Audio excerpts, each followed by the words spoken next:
සුබ දවසක්. අද අපි මේ වීඩියෝ එකෙන් කතා කරන්නේ A level syllabus එකේ තියෙන බල ගූර්ණය කියන පාඩම ගැන. හරි, ඉස්සෙල්ලාම අපි බලමු මොකක්ද බල ගූර්ණයක් කියන්නේ කියලා.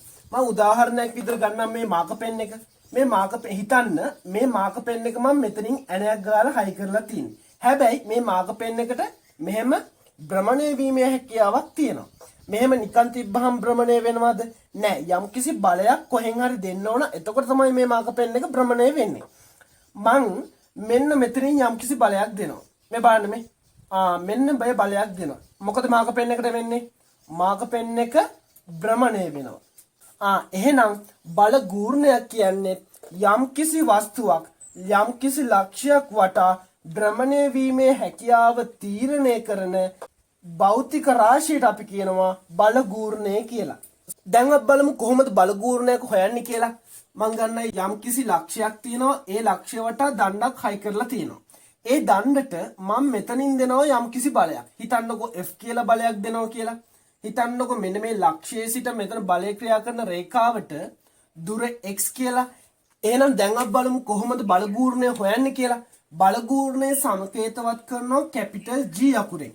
එහෙනම් බල ගූර්ණය සමාන වෙනවා බලය ගුණ කිරීම. මේ බලන්න මේ සලකන ලක්ෂයේ සිට බලෙහි ක්‍රියාරේඛාවට ඇති ලම්බ දුර. සලකන ලක්ෂයේ සිට බලෙහි ක්‍රියාරේඛාවට ඇති ලම්බ දුර. එහෙනම් අනිවාර්යයෙන්ම මෙන්න මේ රේඛාවයි මෙන්න මේ බලයේ රේඛාවයි අතර අංශක 90ක් තියෙන්න ඕන. එහෙමත් නැත්නම් එම රේඛා දෙක ලම්බකව තියෙන්න ඕන. එහෙනම් මම ඒ දුර x කියලා ගන්නවා. එහෙනම් බල ගූර්ණය හොයන්නේ මෙන්න මේ සමීකරණය භාවිතා කරලා. හරි, දැන් මම මෙහෙම බල දෙකක් මේ ඔයාලට පේනවා ඇති. මේක මේ පැත්තට ක්‍රියා කරනවා මේ බලය. මේ බලය ක්‍රියා කරන්නේ මේ පැත්තට. හැබැයි මේ ලම්බ දුර සමානයි. ඔයාලට තේරෙනවනේ? ලම්බ දුර සමානයි. හැබැයි බලවල් දෙක යොදලා තියෙන දිශාවල් දෙකක්. එකක් මේ දිශාවට අනික මේ දිශාවට. ඔයාලා දැනගන්න ඕන බල ගූර්ණය දෛශික රාශියක් වෙනවා. එහෙනම් අනිවාර්යයෙන්ම එම බල ගූර්ණයට අනිවාර්යයෙන්ම මොකද්ද තියෙන්න ඕන? අනිවාර්යෙන් අපි දන්නවනේ විශාලත්වයක් තියෙනවා කියලා. එහෙනම් දැන් තියෙන්න ඕන දෛශිකයක් නම් අනිවාර්යෙන්ම දිශාවක් තියෙන්න ඕන. දැන් අපි බලමු කොහොමද දිශාව හොයන්නේ කියලා. බල ගූර්ණය ක්‍රියා කරන දිශාව කොහොමද හොයන්නේ කියලා. ඒ බල ගූර්ණය ක්‍රියා කරන දිශාව හොයන්නේ සුරත් නීතියෙන්. ඒක වෙන ලේසි. හිතන්නකෝ දැන් මේකේ ක්‍රියා කරන්නේ මේ වාමාවර්තවනේ. අපි දන්නවනේ වාමාවර්ත දක්ෂිනාවර්ත. වාමාවර්ත කියන්නේ මොකද්ද? ඔරලෝසුවේ කටු කරගෙන පැත්තට අනිත් පැත්ත. මේ වාමාවර්ත. බලන්න මෙහෙම ගන්න. මේ අත මෙහෙම ගන්න.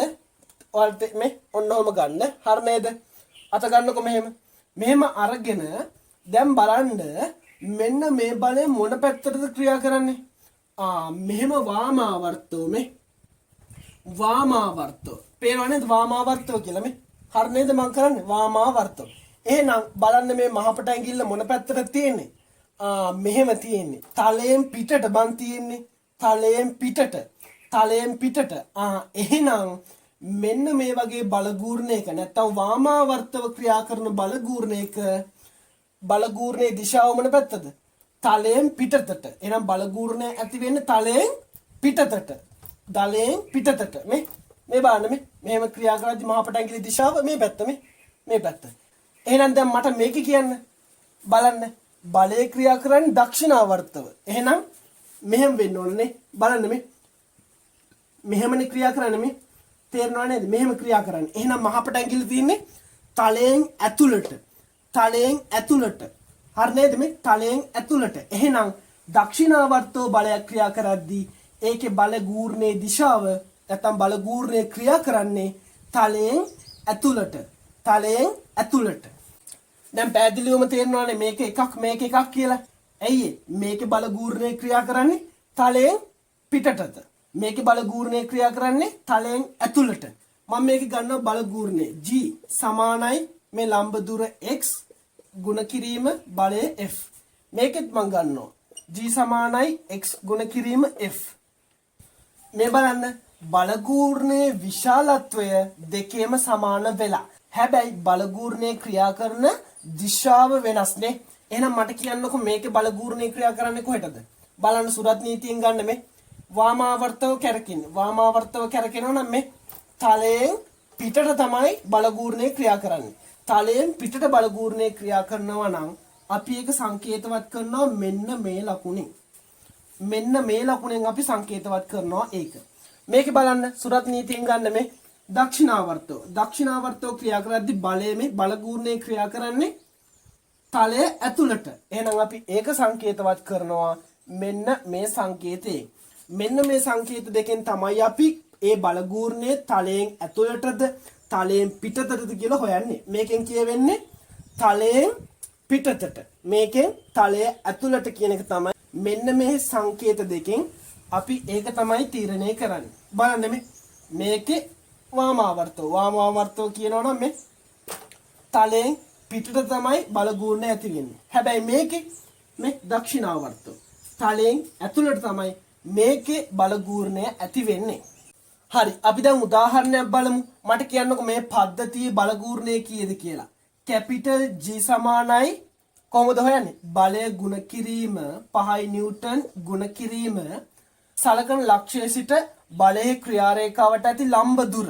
ලම්බ දුර කීයද? 4 මීටර. එහෙනම් අපිට එනවා බලගූර්ණයේ 5 වරක් 4 20යි නිව්ටන් මීටර.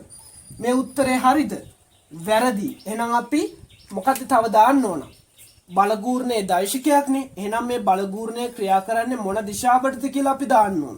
බලන්න මේ සුරත් නීතියෙන් බලන්න මේ කොහෙටද කරකිනේ? වාමාවර්තව කරකිනේ. වාමාවර්තව කරකිනෝ නම් මේ මහපට ඇඟිල්ල තියෙන්නේ මෙහෙට. ඒ කියන්නේ තලයෙන් පිටතට තියෙන්නේ. තලයෙන් පිටතට නම් අපි ඒක සංකේතවත් කරේ මෙන්න මේ ලකුණෙන්. එහෙනම් බලගූර්ණය මෙන්න මේ 20 නිව්ටන් බලගූර්ණය ක්‍රියා කරන්නේ තලයෙන් පිටතට.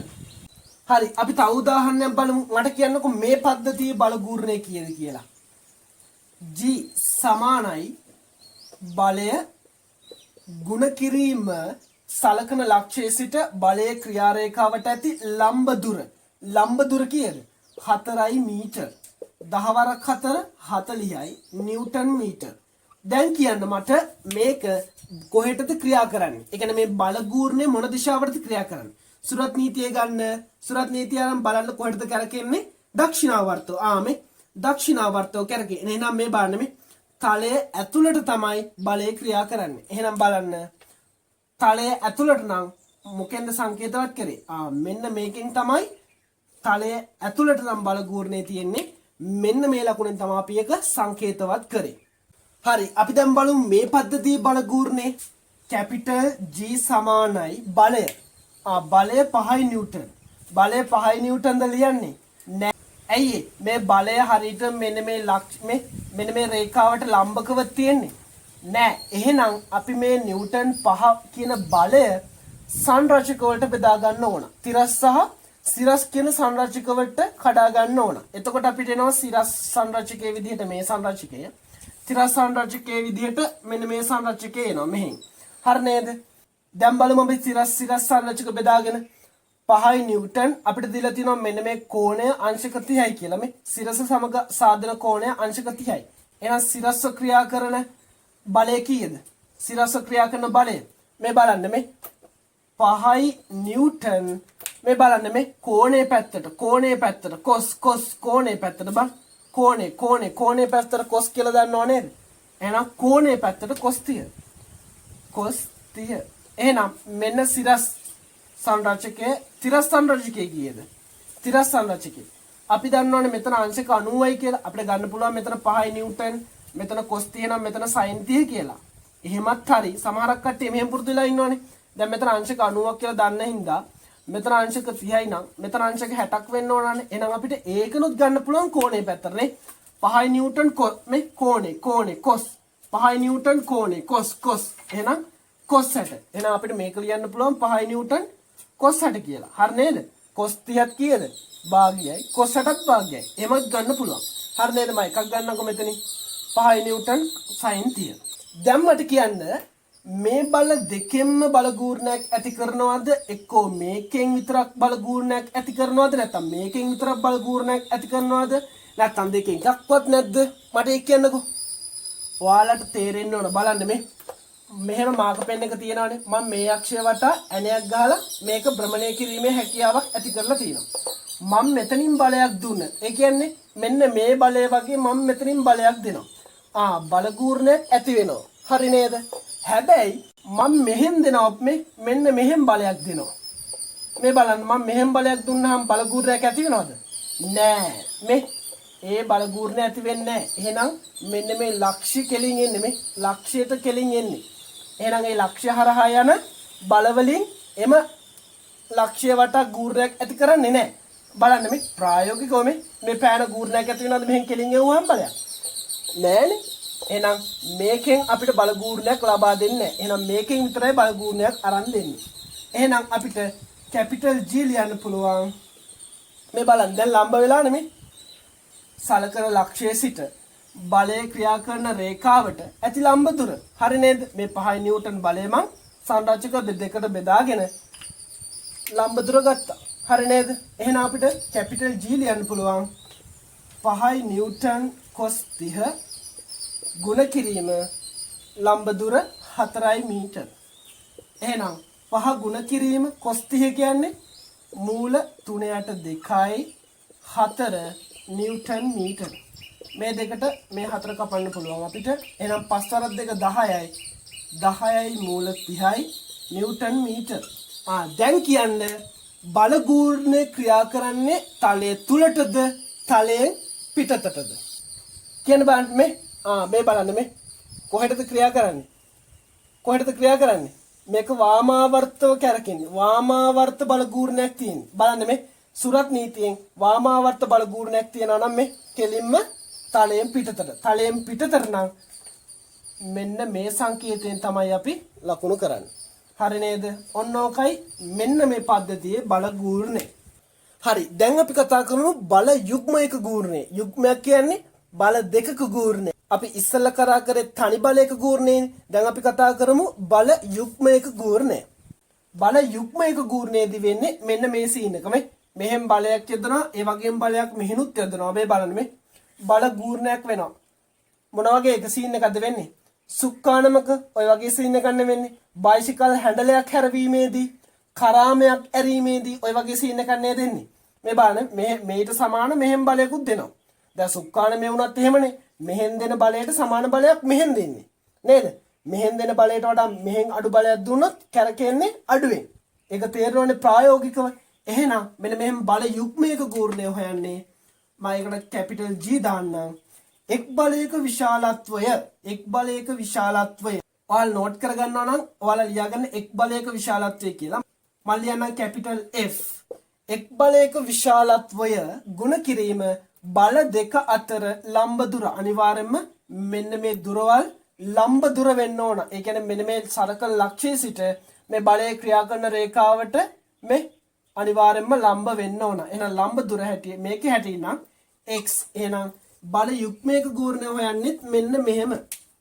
මේ සංකේත සමාන වුණාට අර්ථය වෙනස්. තනි බලයක ගූර්ණය වෙනස් විදිහකට ගන්නෙ. බල යුග්මයක ගූර්ණය තවත් විදිහකට ගන්නෙ. ඔයාලා නෝට් කරගන්නකොට ලියා ගන්න අර මං කියන විදිහට. අපි උදාහරණයක් විතර බලමු මෙන්න මේ පද්ධතියේ බල ගූර්ණය. මේ බල යුග්මයේ බල ගූර්ණය කීයද කියලා. කැපිටල් G සමානයි එක් බලයක විශාලත්වය 5 නිව්ටන් ගුණ කිරීම ලම්බ දුර බල දෙක අතර ඇති ලම්බ දුර. එහෙනම් 10යි මීටර. එහෙනම් අපිට ලියන්න පුළුවන් 5 10 50යි නිව්ටන් මීටර.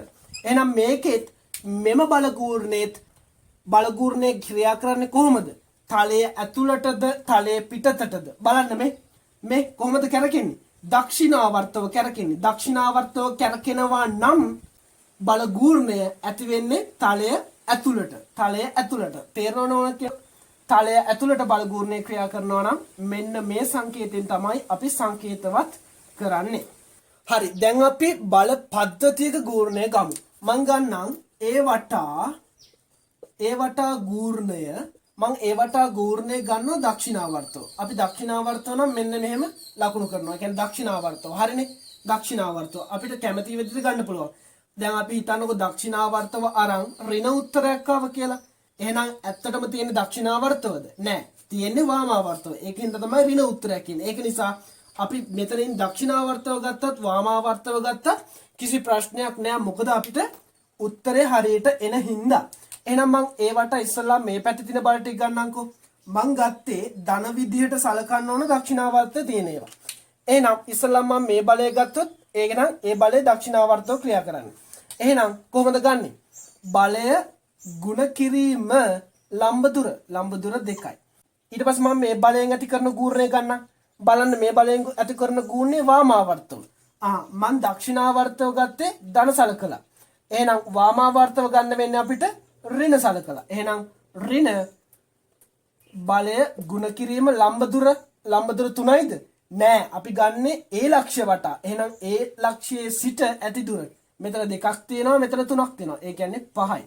ඊට පස්සේ මේ බලයෙන් ඇති කරන ගූර්ණය ඒක නම් දක්ෂිනාවර්තව. දක්ෂිනාවර්තව නම් ධන විදිහට ගන්න. එහෙනම් ධන බලය ගුණ කිරීම ලම්බ දුර 1 මීටරද? නෑ. මේ ඒ ලක්ෂ්‍යයේ සිටම දුර ගන්න ඕන. එහෙනම් 2 ධන 3 5යි ධන 1 6යි. හරි නේද? ඊට පස්සේ දැන් මම මේ පැත්ත ගූර්ණ ටික ගන්නවා. මේ බලය සැලකුවොත් බලන්න කොයි පැත්තටද මේ? කොයි පැත්තටද මේ? මෙහෙට. ඒ කියන්නේ දක්ෂිනාවර්තවනේ. දක්ෂිනාවර්තව නම් අපි මේ දක්ෂිනාවර්තව ගත්තේ ධනනේ. ධන බලය ගුණ කිරීම ලම්බ දුර 3 මීටර. හරි නේද? ඊට පස්සේ මේ බලය ගත්තොත් මේ බලය මෙහෙම. මේ බලය මෙහෙම. ඒ කියන්නේ මෙහෙම නේ. මෙහෙම. ඒ කියන්නේ වාමාවර්තව. අපි ගත්තේ දක්ෂිනාවර්ත ධන විදිහට. එහෙනම් වාමාවර්ත ගන්න වෙන්නේ ඍණ සලකලා. එහෙනම් බලය ගුණ කිරීම ලම්බ දුර 3 6. එහෙනම් මේක සුළු කරාම අපිට එනවා කීයක්ද? 3 වරක් 2 6යි ඍණ 5යි 4 වරක් 6 4 වරක් 6 6 6 12 24යි ධන 24යි 6 වරක් 3 ධන 18යි 5 වරක් 6 ඍණ 30යි. එහෙනම් මේක සුළු කරාම අපි ධන විදිය ධන වෙනම ගමු. 24යි 6යි 30යි 48යි ඍණ 5යි 30යි 35යි. එතකොට 48න් 35ක් අඩු කරාම අපිට එනවා 13යි නිව්ටන් මීටර කියලා. බලන්න අපි ගත්තේ දක්ෂිනාවර්තව. එහෙනම් ධන උත්තරයක් ආවේ. එහෙනම් සැබෑ උත්තරේ දක්ෂිනාවර්තව තමයි ක්‍රියා කරන්නේ. දැන් අපි දන්නවා බලගූර්ණය කියනක දෛශික රාශියක්. දෛශික රාශියක් නම් අනිවාර්යයෙන්ම දැන් තියෙන විශාලත්වය විතරයි. එහෙනම් අපි ඒ බලගූර්ණයේ ක්‍රියා කරන්නේ තලයේ ඇතුළටද තලයේ පිටතද කියලා අපි හොයන්න ඕන. බලන්න දක්ෂිනාවර්තව. සුරත් නීතිය ගන්න. දක්ෂිනාවර්තව ක්‍රියා කරනවා නම් බලගූර්ණය ඇති වෙන්නේ තලයේ ඇතුළට. තලයේ ඇතුළට නම් අපි ඒක සංකේතවත් කරේ මෙන්න මේ සංකේතයෙන්. එහෙනම් මෙන්න මේ බල පද්ධතියේ බලගූර්ණය 13 නිව්ටන් මීටර කියලා අපිට ගන්න පුළුවන්. බලන්න දැන් මේ වගේ නම් ලම්බ දුරවල් දීලා තිබ්බනේ. අනිවාර්යෙන් දැන් බැරි වෙලාවත් මෙහෙම බලයක් දුන්නා නම් මෙතන අංශක 30යි කියලා. එහෙම දුන්නා නම් මොකද වෙන්නේ? අපි එහෙනම් මෙන්න මේකේ සිරස් සංරචකය ගන්න ඕන. අපි දන්නවා තිරස් සංරචකය ගත්තට වැඩක් නෑ. ඇයි ඒ වටානේ යන්නේ. ඒ වටා යද්දි දැන් අපි බලන්නකො මේ මෙහෙම දුන්නාම සිරස් බලයකින් බලගූර්ණයක් ඇති වෙනවා. හැබැයි මේ තිරස් බලයක් දුන්නාම බලගූර්ණයක් ඇති වෙනවද? නෑ. එහෙනම් මේකේ තිරස් සංරචකයෙන් බලගූර්ණයක් ඇති වෙන්නේ නෑ. එහෙනම් අපිට ඒකක් දාලා වෙන්නේ. එහෙනම් අපි ගන්න ඕනේ මේක සිරස් සංරචකය. එතකොට හරියටම ලම්බ දුරත් එනවා. මං ඒ වගේ එකක් දැම්මේ නෑ මෙතනට. ඔයාලා ඒ වගේ ගණන් තියෙන ගණන් හදලා ප්‍රැක්ටිස් වෙන්න. හරි, අපි බලගූර්ණය ගැන කතා කරද්දී අනිවාර්යෙන්ම මෙන්න මේ සම්බන්ධය ගැන අපි අනිවාර්යෙන්ම කතා කරන්න ඕන. හොඳට කියවන්න මේක. යම් අක්ෂයක් වටා බල සමූහය විසින් ඇති කරන මුළු ගූර්ණය සමාන වෙනවලු එම අක්ෂය වටා කියන්නේ දැන් මේකෙදී අපි ගත්තොත් ඕල අක්ෂය වටා කිව්වොත් එහෙනම් අනිවාර්යයෙන්ම මේකෙදි ගන්න ඕන අපි ඕ අක්ෂය වටා බල සමූහයේ සංප්‍රයුක්තය විසින් ඇති කරන මුළු ගූර්ණයට සමාන වෙනවලු. දැන් හිතන්නකෝ සාධාරණයි මම කතාව. දැන් මේ F සහ මේ 2F කියන බල වෙනුවට තමයි අපි මෙන්න මේ සංප්‍රයුක්තය අරන් තියෙන්නේ. තේරුණා නේද? මේ බලය සහ මේ බලය වෙනුවට තමයි අපි මෙන්න මේ සංප්‍රයුක්තය ගත්තේ. සරලව කියන්නේ මොකක්ද? මේ බලය සහ මේ බලය එකතුව සමානයිලු මේ බලය. දැන් හිතන්නකෝ මෙන්න මේ වගේ ඔන්න බලන්න මේ වගේ කණුවක් තියෙනවා. හරිද? කොන්ක්‍රීට් කණුවක් තියෙනවා. මේ කොන්ක්‍රීට් කණු මෙහෙම පවත්වා ගන්න අපි මෙහෙම බල දීලා තියෙනවා, මෙහෙම බල දීලා තියෙනවා, මෙහෙම බල ඊට පස්සේ මෙහෙන් ලණු දාලා ඇදලා මෙහෙන් ලණු දාලා ඇදලා හෙන කෙලියක් කරලා තමයි අපි මේක හරියට පවත්වාගෙන ඉන්නේ. ඒ කියන්නේ බල ගොඩාක් ක්‍රියා කරලා තමයි මෙන්න මේ රතු පාටින් පෙන්නලා තියෙන කොන්ක්‍රීට් කණුව ඔහොම පවත්වාගෙන තියෙන්නේ. ඒ කියන්නේ මේ වගේ බල ගොඩක්. මේ වගේ බල ගොඩක්.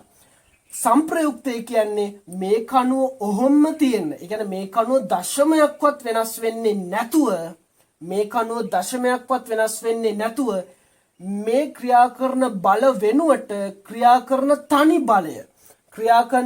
බලය මම මොකද කරන්නේ මේ බල ඔක්කොම අයින් කරනවා. මේ බල ඔක්කොම අයින් කරලා ඒ බල ඔක්කොම වෙනුවට තනි බලයක් මම මෙහෙම දානවා. මේකට හානියක් වුණාද? නෑ. මේකට කිසි හානියක් වුණේ නෑ. ඔය තියෙන තත්ත්වෙම තියෙනවා. හැබැයි අර බල ගොඩාක් යොදලා තිබ්බ එක මං වෙනස් කරලා ඒ ඔක්කොම බල වෙනුවට එක බලයක් යදුවා. දැන් ප්‍රතිඵලය සමානයිනේ. ඒ කියන්නේ බල ගොඩාක් වෙනුවට ඒ ඔක්කොම බල වෙනුවට දාන තනි බලයට තමයි අපි සංප්‍රයුක්තය කියලා කියන්නේ. හරි නේද? බලන්න එහෙනම් මේකේ එකතුවට මේක සමාන වෙනවා නම් ඒ කියන්නේ මේ සංප්‍රයුක්තේ සමාන වෙනවා නම් මේක සහ මේකට ඒ කියන්නේ මේ දෙකේ එකතුවට මේ දෙකෙන් ඇති කරන ගූර්ණය ඒ කියන්නේ යම් ලක්ෂයක් වටා අපි ගත්තොත් O ලක්ෂය කියලා හිතන්නකෝ. O ලක්ෂය වටා මේකෙන් සහ මේකෙන් ඇති කරන ගූර්ණවල එකතුවට සමාන වෙනව නේද?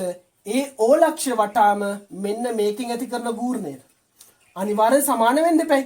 මේ බල දෙකේ ඒ කියන්නේ ප්‍රතිඵලයට සමාන වෙනවා නම් මේ ප්‍රතිඵලය අනිවාර්යෙන්ම මේ මේ බල දෙකෙන් ඇති කරන ගූර්ණය ඒ කියන්නේ ඒක තමයි මේ කියන්නේ. යම් අක්ෂයක් වටා මම ගත්තොත් O අක්ෂය යම් අක්ෂයක් වටා බල සමූහය විසින් ඇති කරන මුළු ගූර්ණය මම මේක ගත්ත බල සමූහය කියලා බල දෙකයි. එහෙනම් ඒ බල දෙක විසින් ඇති කරන මුළු ගූර්ණය ඒ කියන්නේ මේ ගූර්ණයෙන් ඒ කියන්නේ මේකෙන් ඇති කරන ගූර්ණය සහ මේකෙන් ඇති කරන ගූර්ණය ඒකෙන් ඇති ඒ මුළු ගූර්ණය සමාන වෙනවලු එම අක්ෂය වටාම ඒ කියන්නේ අපි ගත්ත ඉස්සල්ලාම O අක්ෂය වටානේ. එහෙනම් එම අක්ෂය වටාම එහෙම නැත්නම් O අක්ෂය වටා බල සමූහය සංප්‍රයුක්ත විසින් ඇති කරන ගූර්ණයට සමානයි නේ. මේ බල වලින් ඇති කරන මුළු ගූර්ණය සමාන වෙනවලු ඒ අක්ෂය වටාම මෙන්න මේ සංප්‍රයුක්තය විසින් ඇති කරන ගූර්ණයට. මෙන්න මේ සම්බන්ධය බල ගූර්ණය ගැන කතා කරද්දී අපි අනිවාර්යයෙන්ම රැගෙන සිටිය යුතුම කාරණයක් වෙනවා. හරි, දැන් අපි උදාහරණයක් බලමු මේ ඇසුරෙන්. අපිට කියනවා මෙහි x අගය හොයන්න කියලා. එහෙනම් අපිට අර සම්බන්ධය දාන්න පුළුවන් නේ. මේ O අක්ෂය වටා සංප්‍රයුක්තය මගින් ඇති කරන ගූර්ණය සමාන වෙන්න ඕන O අක්ෂය වටා අනිත් බල වලින් ඇති කරන ගූර්ණවල මුළු එකතුවට. එහෙනම් දැන් ඔයාලම හිතන්න සංප්‍රයුක්තය මගින් O අක්ෂය වටා ඇති කරන ගූර්ණය කීයද? බිඳුවයි බං. ඇයි හිතන්නකෝ මේක දාන්න කියලා. ඔන්න මේක දාන්න. දැන් මේ දන්නේ ඇණයක් ගහලා මෙතනින් හරියටම හයි කරලා තියෙනවා. හරි නේද? ඇණයක් ගහලා මෙතනින් හරියටම හයි කරලා තියෙනවා. මෙතනින් බලයක් ක්‍රියා කරනවා. හරියටම මෙතනින් බලයක් ක්‍රියා කරනවා. මේ කැරකෙනවද? නෑ. එහෙනම් මේ හරියටම මෙන්න මේ අක්ෂයට තමයි මෙන්න මේ සංප්‍රයුක්තය ක්‍රියා කරලා තියෙන්නේ. ඒ කියන්නේ මේ අක්ෂයට නැත්නම් මේ අක්ෂයට බලයක් ක්‍රියා කරාට මේකේ බල ගූර්ණයක් ඇති වෙන්නේ නැහැ. හැබැයි මෙහෙන් ඇති කරොත් නම් අන්න කැරකෙනවා. හැබැයි මේ හයි කරලා තියෙන මෙතනින් එහෙනම් මෙතනින් ඇති කරාම බල ගූර්ණයකට ලක් වෙන්නේ නැහැ. එහෙනම් O අක්ෂය වටා සංප්‍රයුක්තය මගින් ඇති කරන ගූර්ණය සමානයි බිඳුවයි. හරි නේද?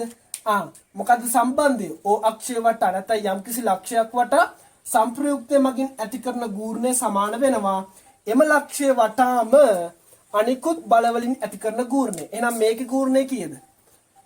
මේ ලම්බ දුර. හරි නේද? ලම්බ දුර x ගුණ කිරීම බලය 2. එහෙනම් මේක මං ගත්තේ මේ තියෙන්නේ දක්ෂිනාවර්තෝනේ. එක පැත්තක් ධන විදිහට සැලකුවා නම් අනිවාර්යයෙන්ම වාමාවර්තක සලකන්න ඕනේ ඍණ විදිහට.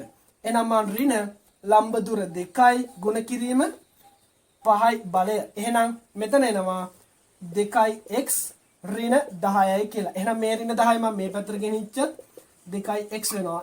එහෙනම් අපිට x ගන්න පුළුවන් 10 2ට බෙදුවාම 5 මීටර කියලා.